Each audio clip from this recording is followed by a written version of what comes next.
And so how do we do that, right? So typically, what happens is in so many cases is that can you folks see my screen still? Yes. So what happens is how many of you have heard of the Maslow's hierarchy of needs? Mm, Anybody? yes. I'm sure Okay. we all have. You all have, great. So the Maslow's hierarchy of needs is something for a person, right? So what you do and what you want, and typically on that hierarchy of needs, you start with the basic needs for a person is like food, shelter, air, water, all of those kind of things. Then you move up into housing, then you move up into community, then you move up into self-actualization, right? So if a person doesn't have food and shelter, then obviously they can't be thinking about how do I become a better person, right? I just want to fill my next need, right? So what we've done is we built a hierarchy of B2B needs. So what does a business need, right?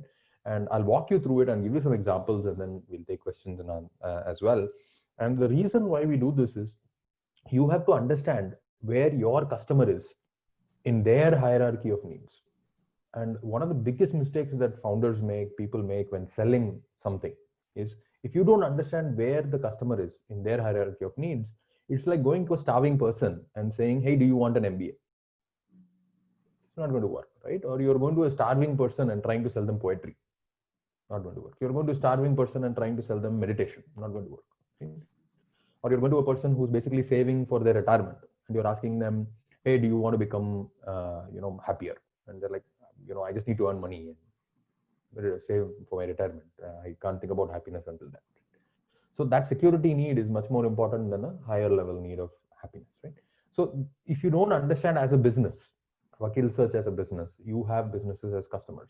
If you don't know where in the hierarchy your customer is at that particular moment in time, and if you're not able to provide them something that addresses that need, then your sales process will be very, very inefficient, right? So what we try to do with our startups is make sure that they understand where in this hierarchy of needs the customer is, and therefore position their products to them or their offering to them to match where in that hierarchy of needs they are. So therefore the sales process can be much more smoother. Or you can say, looks like you are in a place in your hierarchy of needs where we can't really serve you very well. Why don't you go to this person who might be able to serve you a lot better, right? So I've not tuned this presentation for Vakil Search. This is generic, but you'll start seeing elements of where different things can apply, right? And so the first level of hierarchy of need for any business, right, is regulation and compliance.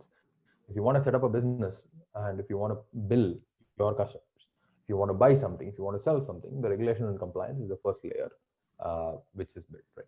And typically, if you look 10 years ago, 20 years ago, or even today, how do you make a regulation product decision? So let's say I'm setting up a business and I want to understand what I need to do from a regulation and compliance perspective. In 90% of the cases, I am not going to trust myself to make the decision because I have no expertise in this, right? So what I would rather do is defer to an expert. So I will say, let me ask my friend who already has a business, been running it for 10 years, or let me ask a professional for what product they would recommend that I adopt, or what service that they recommend I adopt to solve my regulation and compliance needs. Because this is such a basic need, and if I make a mistake in this, it might prove fatal for my business. So I don't want to make this decision myself. So for the large part, Tally was never sold by somebody going into a store and buying Tally. Doesn't happen, right? What actually happens is you ask your CA. So you start a business, you ask your CA, hey, what should I do for accounting? Somebody tells me that I should be doing accounting. I have no idea what that is. What do I do? And that person will say, oh, talk to a CA. So then I go to a CA. That person will recommend me saying, my CA is this person, go to this person. I go to that person, I say, what should I do? And they'll say, oh, buy Tally. And I'll be like, okay, I'll buy Tally. Is that enough? That's the way the decision is made, right? Today with the internet, what's happening is that is getting slightly different. If I'm a little bit sophisticated, I might search myself for how do I sort out my regulation and compliance, and I might find posts by others who I hopefully have the credibility as an authority with me, and I might pick those as my service providers. But for the longest time, for anything in regulation and compliance, the person that I ask, what should I buy in this, is actually a professional or somebody with very high credibility, right? So you have to think about, as a Vakil Search customer, they are coming to you for regulation and compliance. Now, if I am going for regulation and compliance to somebody, and they have a really, they just look very disorganized, right? Let's say I'm going to a CA, and that person looks very disorganized. That person makes, mistakes in their emails to me, or in how they communicate to me, or what they say, or in the way they're talking about things. They make mistakes, right? I will very, very quickly lose trust with them. Number one. Number two, I will not recommend that person to anybody, because regulation and compliance is something where the person who's delivering it must feel trustworthy, not just be trustworthy, right? So the hierarchy of needs is also interesting, because when you are buying food from someone, the way you look at them is very different from when you're buying a house from someone, or when you're buying a luxury product from someone. If you're buying a luxury product from someone and the person looks poor, it's very unlikely that you're going to buy that. So the reason why a luxury brand will not put a store in a average mall is because they want that surrounding to also look luxury, right? Because then only customers who come in will feel that luxury and be okay paying 15,000 rupees or 50,000 rupees or 1 lakh for a wallet or a necklace or whatever, right?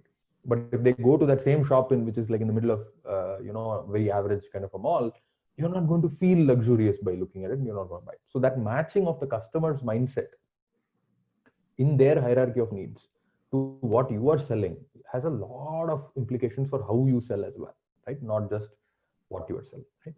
So then we move on to revenue and revenue growth. So I've set up my business. What do I need next? I need revenue, right?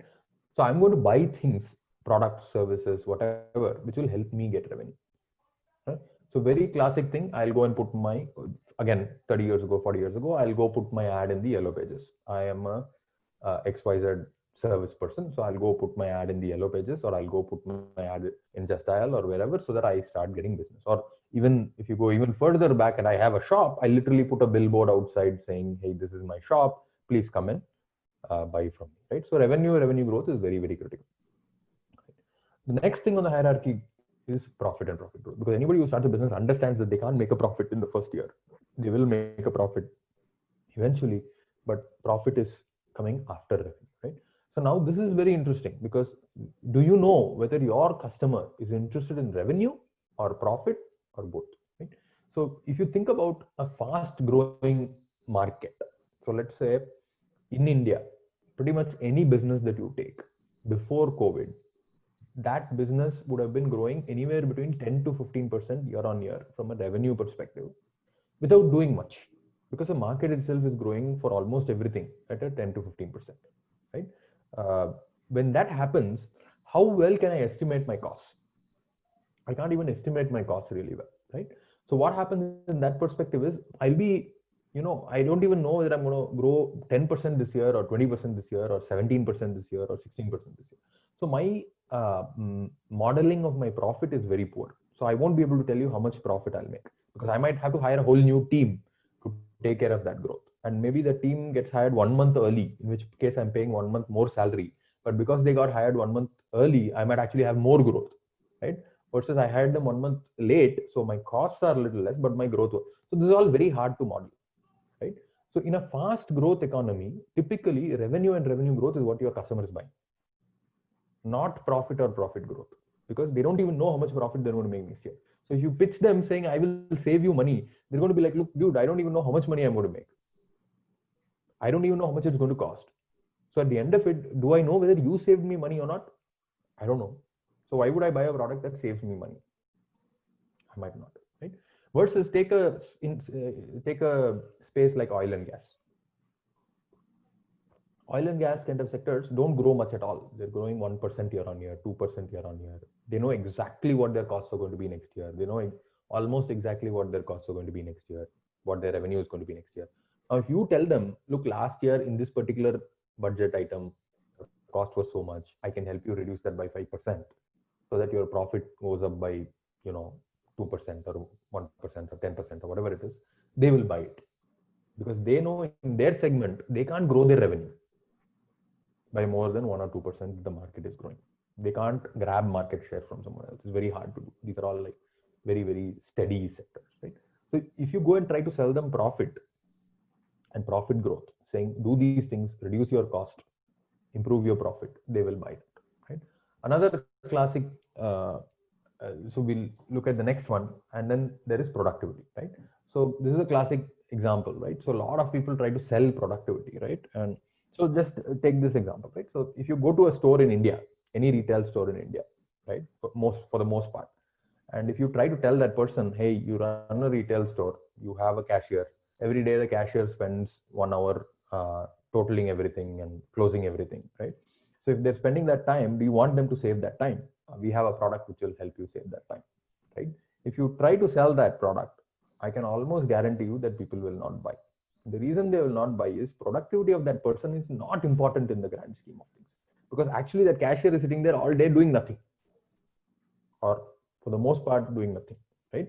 So if you save that cashier 2 hours at the end of the day when there are no customers, they don't have any other work anyway, it's not useful for the business to make that person more productive, right? Versus if you go to the US, or if you go to a shop where it's like super busy, and the cashier is literally the bottleneck for that revenue coming into the business. There, if you provide productivity, it works, right? Or you go to the US and a team, right? The cost of a team is extremely high. The cost of a single resource is extremely high. And their bottleneck is, if I cannot hire, if I have to grow, I have to hire more people. But I cannot hire more people because A, people are very expensive, and B, hiring people is incredibly difficult. There, if you say, hey, I can save you 2 hours a day or 2 hours a week, people will buy that product. So productivity can be sold only to a business which is bottlenecked by productivity from a growth perspective. You can't sell productivity to a business where their people are idle, not doing anything. You can't sell productivity as a solution to them in your messaging, in your positioning, and it will not sell, right? The next is future growth. So once like people have a business, it's doing well, there's predictability in the revenue growth, predictability in the profit, predictability in the productivity, then they're thinking, how do I make more revenue next year? How do I make more profit next year? So they start making investments upfront to do those things, right? So this should not be confused with revenue growth. So revenue or revenue growth is like now, this week, this month, next month, can you get me more revenue? Can you get me to grow faster, right? Grow faster than my competitor, grow faster than my market. Can you do all that stuff? Future growth is about next year. What 2 years from now, what do I need to invest in today that can help me beat the market, do new things, maybe even change the business line completely, and so on and so forth, right? And finally, brand, right? So brand becomes an asset and an investment that can help you with all of these things, future growth, all of these things, stabilize it, improve your valuation, all of those kind of things, right? So brand finally becomes a very high part of the hierarchy. And that's why a lot of companies which are struggling, right, will never invest in brand because they can't afford to, because their mental model, they're very low in the hierarchy.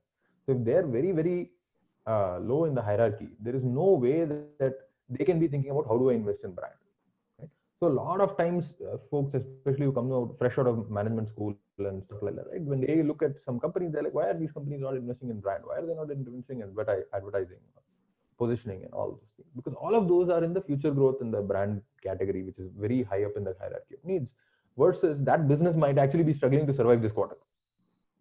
They don't have enough top line this quarter or the bottom line this quarter to even survive for 6 months more or 12 months more, and their visibility is always way below in this hierarchy of needs, right? So